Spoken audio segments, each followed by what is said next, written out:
Attention, all true believers. Marvel Comics is on the air. Out of the pages of the world's greatest comic magazine come the adventures of the Fantastic Four.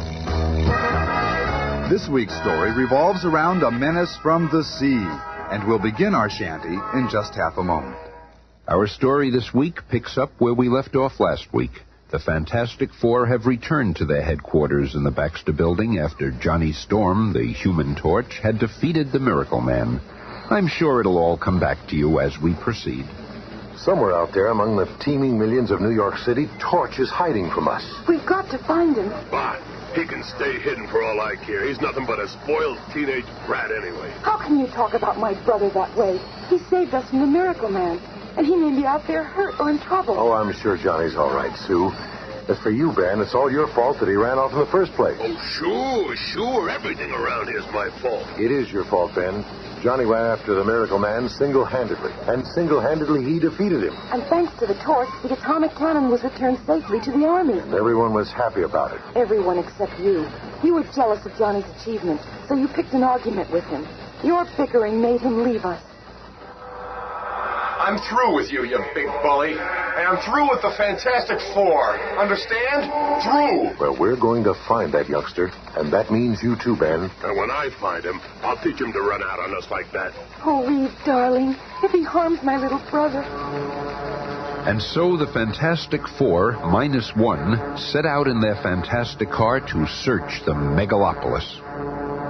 You check the village where you and Johnny grew up. Okay, Reed. Ben, you cruise the west side and check garages. And what are you going to be doing, Reed, darling? Oh, Ben, give me a break. Okay, this is where we separate. Release sections. Thus, the long search begins. Susan Storm lands in the center of town. Johnny loves this neighborhood. There are so many people his age. Here's a good place to start searching on a hot day. The soda fountain where Johnny hangs out. And there's one of his pals. Excuse me. Huh? Have you seen my brother, Johnny Storm? What? I must be hallucinating. Some funny-sounding chick's voice out of thin air. Oh, wait a minute. If you're hallucinating, then I'm hallucinating. And I'm getting out of here. I never understood why he hangs out here. These kids sure scare easy. Oh, well, back to the search. Back to the search indeed. We find Mr. Fantastic in Central Park, near the bike trails. There are some cyclists. Maybe they've seen Johnny. I'll just race him here. What?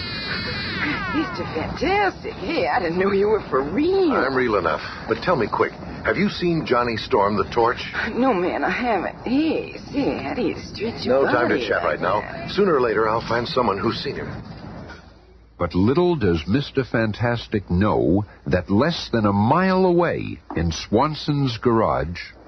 Nobody can modify an engine like you, man. Yeah, that's incredible. You're only saying that because it's true. You know, the whole country is looking for the Human Torch. Yeah? And he's right here working with us on cars. Well, I've got to do a little welding, guys, so step back for a few seconds. Flame on. Hey, Johnny, I didn't know you could ignite parts of your body. The flame from my finger beats a welding torch any day. It's really nifty. Every time I use my flame, I learn new things I can do with it. By concentrating, I can keep it away from that gasoline. But if I wanted to, I could merge my flame with that barrel of oil and keep this place heated for months at almost no cost. Reed and I have done a series of tests. But as Johnny explains his superhuman abilities, one of his ex-teammates is right outside, preparing to demonstrate his. Before I knock myself out searching this whole city for that squirt, I'll play a hunch. The thing. Right, Matchstick. And now I'm going to show you what we do to deserters. You can't beat the torch thing. He's too hot for you. That flame doesn't scare me. There's gasoline all over here. One spark and your pals will be statistics. I'm getting out of here before I'm blown up. Flame off, Torch. Flame off or I'll drop this jalopy right on you and we'll all be blown to bits. Drop the car, thing. Sure, I'll drop the car. Now I'll take care of you. You've always laughed at me because I'm ugly. So why aren't you laughing now, punk? Lay off, thing. I'm warning you. Don't worry, sonny boy. I won't spoil your pretty face. I'm just gonna rough you up a little so you won't forget who's boss around here. Knock it off, Thing. I'm not gonna warn you again. Warn me? I'm telling you, I'm gonna. Come in, human again. At last. I better get out of here while the getting's good. A man. I'm a normal man again. Flame on. Go ahead and fly away, you flaming freak. I'm a man again. The poor fool is just a temporary change. He'll soon be the thing again. His is the cruelest cosmic power of all. My hand.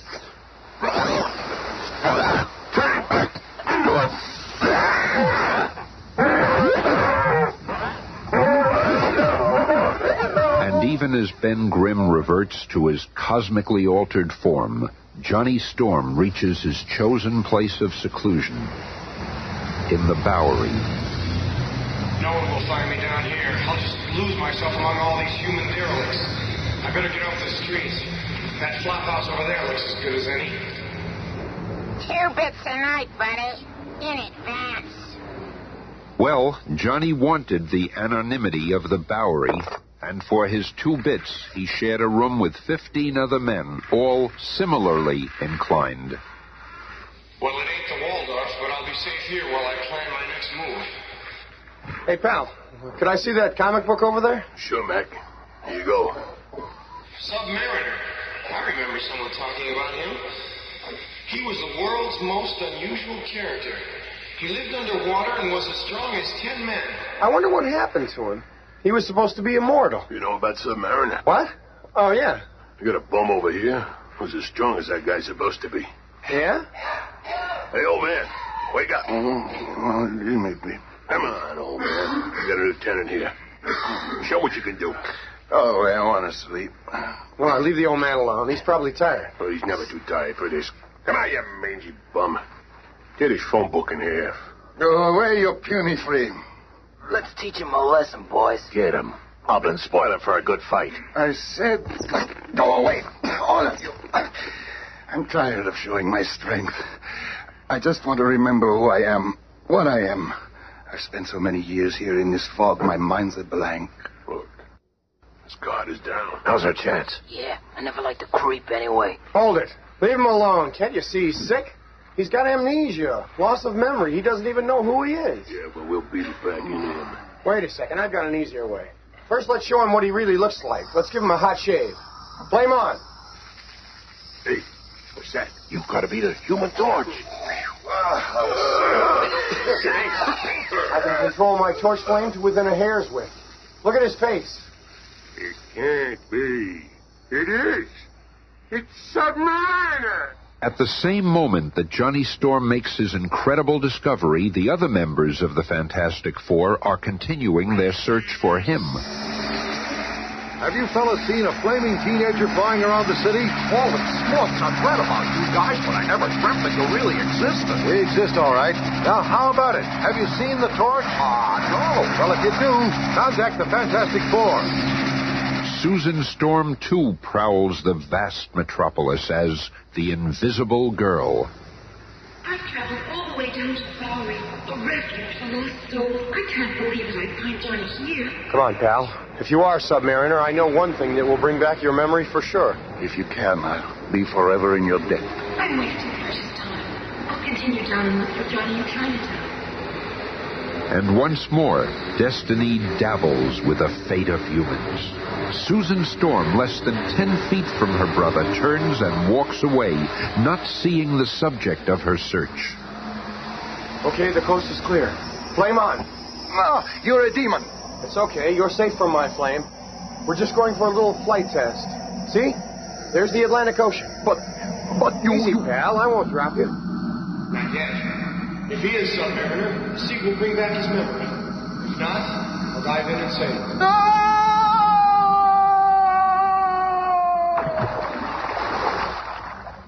Once submerged in the mighty Atlantic, a startling change comes over the derelict. In one sweeping motion, he removes his outer garments and stands revealed as the legendary ruler of the sea, the invincible Prince Namor, the Submariner. I remember who I am now. I must return to my family, my friends, to my undersea kingdom. Once again traveling in his native element like a rocketing torpedo, Prince Namor soon reaches his almost forgotten land, only to find... Destroyed. It's all been destroyed. Oh, what's that glow in the water there? It must be radioactivity. Now I know what happened to my world. The selfish humans poisoned our water with their atomic tests. My people, though not harmed by the radiation, must have moved elsewhere, dispersed when this part of the undersea environment was no longer inhabitable. The oceans are vast, nearly endless. How can I ever find them? Where shall I begin to look? And moments later, Johnny is standing at the pier. You're back. You are Submariner. I'm so glad you're safe. Do not be proud of what you've done. By returning my memory, you have signed the death warrant for the whole human race. What are you talking about? I'm talking about a revenge. The revenge I shall have for the destruction of my undersea kingdom. I am Prince Namor, the Submariner. And now you shall fear my strength as it is turned against you. And so speaking, Submariner submerges, leaving Johnny Storm alone. I better warn the others. My grudge with Ben is insignificant compared to the threat from Submariner.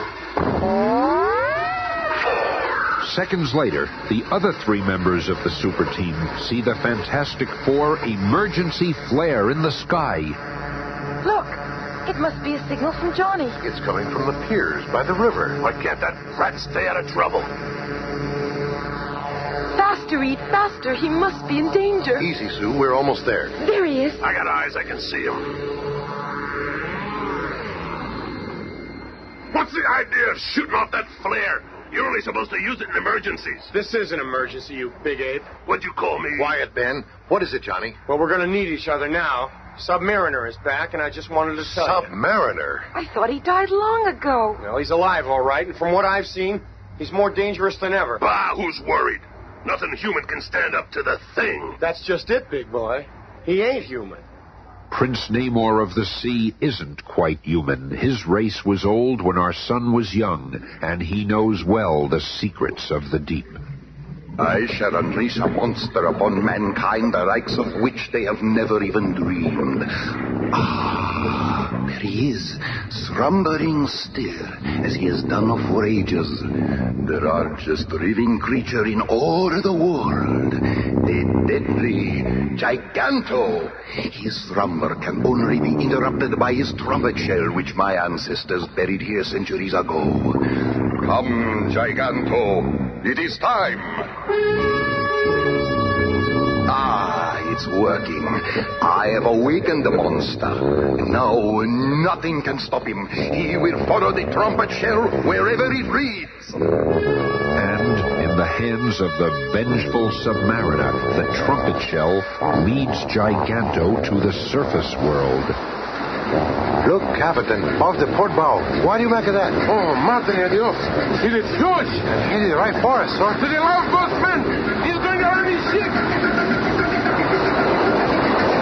Mindlessly, the giant sea behemoth splinters the tiny tramp steamer as the crew barely manages to escape to sound the alarm, and within minutes, for the first time in history, the order is given to evacuate New York City. Don't panic. Everybody just keep moving. We've got plenty of time. Everyone will get out safely. Keep moving. Keep moving. And through the now silent canyons of the huge city, the nation's most powerful weapons are brought into place, and the battle is at hand. Sector 2 reporting, sir. We can see the monster coming into New York Harbor. A monster is coming within range. Prepare to launch ground control missiles. 5 seconds. 3 seconds. Fire! Look at that. Those rockets didn't even slow the monster down. What will happen when it reaches the city? Hey, there's Reed. He's gone after the monster with the Fantastic Car. Maybe this chemical smoke will confuse the creature, slow it down before it reaches shore. The Fantastic Four are keeping Giganto from reaching the city. Another burst on my horn will set him straight. Like something out of a nightmare, the hulking mountain of a monster slowly turns, following the sound of the trumpet shell, and the beast crashes into the city. He'll wreck the city if he's not stopped. It's like a giant whale. But it walks. Gives me an idea. Moving like a man possessed, the thing rushes to the military supply depot and returns. What's that bomb? Strapped to your back. Nuclear bomb. Oh, I can't believe it. Relax, kids. I ain't no hero. I'll be back. You wait and see. And as night falls on an evacuated New York City, the lumbering thing, with a timed nuclear bomb strapped to his back, finds Giganto sleeping on Fifth Avenue. All I gotta do is slip through that joker's teeth and get inside, like in the Bible. Then I gotta get out again before this little number goes off. Yeah, that's all. Well, here goes. This bomb is heavy. Boy, it sure is weird in here. I hope he doesn't wake up before I get out. Slowly, warily, knowing that each step might be his last, the thing walks deeper and deeper inside Giganto, the monster from the sea. Past remains of long since forgotten vessels, victims of this enormous creature. This big guy could swallow sea monsters whole. Yeah, I'm one of them. I've fought just about everything else in my day. I might as well whip you, too.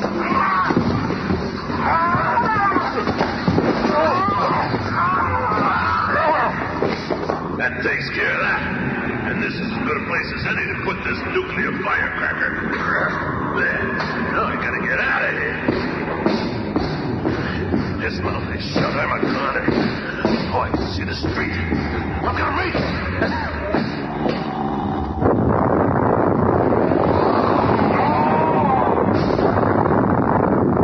Ben did it. Submariner's monster is dead. He saved the city, maybe even the world. The explosion blew him right out of the monster like he was shot from a cannon. I didn't think anything could stun the big ape. I hate to admit this, Ben, but I'm proud of you. So what, Squirt? Letting it die will get you. That horn. Soon the whole world will again know the Submariner. You haven't beaten me, and with the power of this horn, I shall summon countless others to attack you. I will have my revenge. So, it's the horn. What? I'll take that. It's floating in midair. That can't be. I'll find the answer. Oh! I thought so. A human, but an invisible human. Give up. You cannot win. And seeing the futility of her struggle, the invisible girl becomes Susan Storm, prisoner of the Submariner. Well, this is a prize worth catching. You are the loveliest human I've ever seen. If you will be my bride, I will show mercy to the rest of your pitiful race. How can I make such a choice? You won't have to, Susan. We're here now, sis. But we're gonna fix you, Fishman. Fools! You are finished. Now I will have this girl and my revenge. The next time you hear this horn, I shall unleash millions of undersea monsters, such as mankind has never seen. Helpless before the invincible attack, you shall be driven out of your cities and returned to the caves from whence you came. Oh, you mustn't.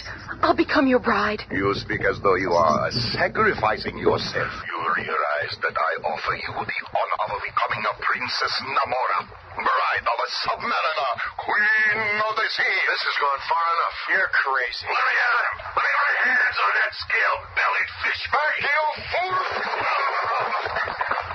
He's more powerful than we thought. This calls for a stunt only the Human Torch can do. Flame on! After reaching an altitude of 1,000 feet, The Human Torch begins circling in an expanding ring above the Submariner, creating at first a light wind and then building into a tornado of unimaginable force. So powerful and well-aimed is the vortex that Submariner forgets about Sue and devotes his energy to the whirling wind about him. This wind! I'm being sucked into it! The pressure is unbearable! It's pulling me off the ground! Torch's tornado hurls Submariner's helpless form higher and higher until finally he and his victim are over the deepest part of the vast Atlantic. Now this ought to put the world in proper perspective for you. The menacing sea trumpet slips from the hand of Prince Namor and is lost in the depths forever. Moments later, revived by the water's magic healing powers, Submariner reaffirms his vengeful vow. You humans may be strong, but not strong enough to defeat Namor. When I return, I will reduce you to cavemen. Yes, perhaps he will be back, but he will still have to face the most incredible quartet of humans in all the world.